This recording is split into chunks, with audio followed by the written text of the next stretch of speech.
Olá! Hoje a nossa análise vai fundo no evento que deu o que falar. A condenação do ex-presidente Jair Bolsonaro, aqui no Brasil, agora em setembro de 2025, né? Por tentativa de golpe e, claro, como isso bateu lá fora, principalmente nos Estados Unidos. A gente pegou um trecho de notícia para entender os pontos-chave.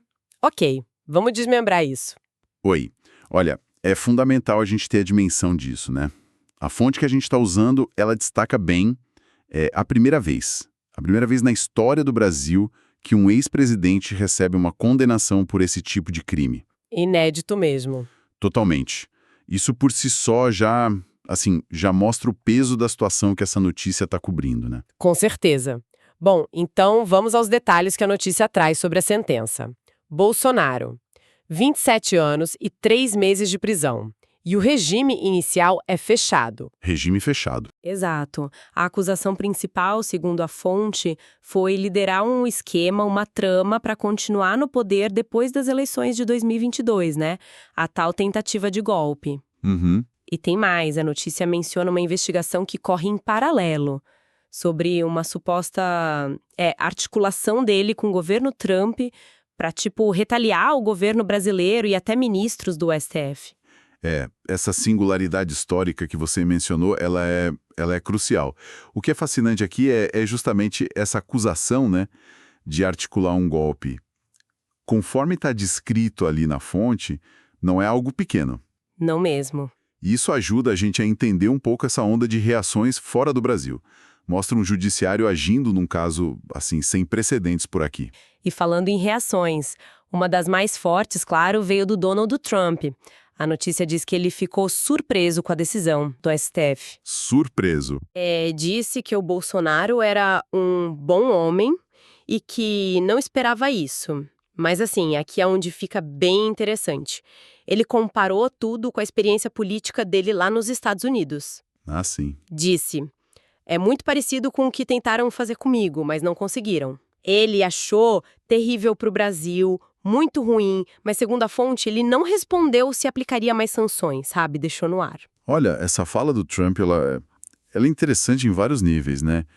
Primeiro você tem um ex-presidente de uma potência comentando, assim, diretamente uma decisão da Suprema Corte de outro país. Uhum. E aí, quando ele faz esse paralelo com a própria situação, bom, se conectarmos isso ao quadro geral, ele não só está sendo solidário ao Bolsonaro, né?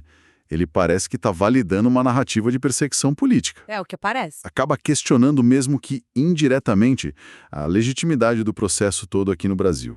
Tudo isso com base no que a fonte está apresentando, claro. E não foi só o Trump. Outra voz importante dos Estados Unidos que se manifestou foi o secretário de Estado, o Marco Rubio. Ele foi, assim, bem direto. O que ele disse? Usou o termo caça às bruxas para falar da condenação e criticou o ministro Alexandre de Moraes pelo nome mesmo. Chamou de violador de direitos humanos sancionado. Puxa, forte. E para completar, ele prometeu via X, o antigo Twitter, que os Estados Unidos responderão de forma adequada. Nossa, isso levanta uma questão importante. A escolha das palavras aí é muito, muito significativa.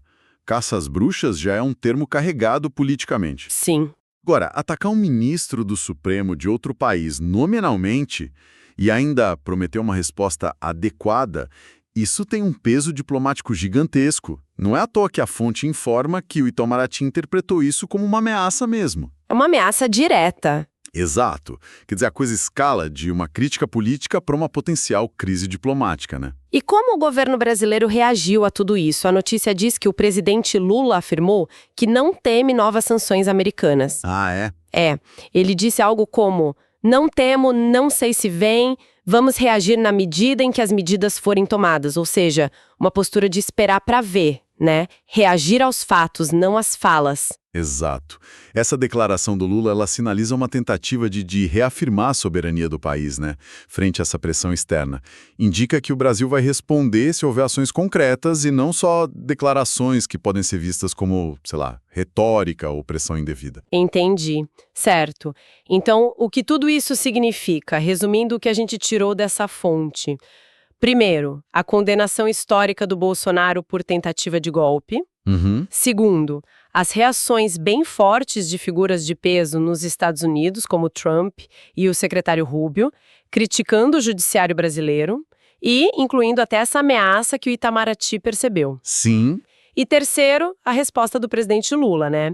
Defendendo a soberania e adotando uma postura mais reativa, de esperar para ver. Perfeito. E com base estritamente nisso que a gente analisou no material que a gente tem. Fica uma reflexão final, né?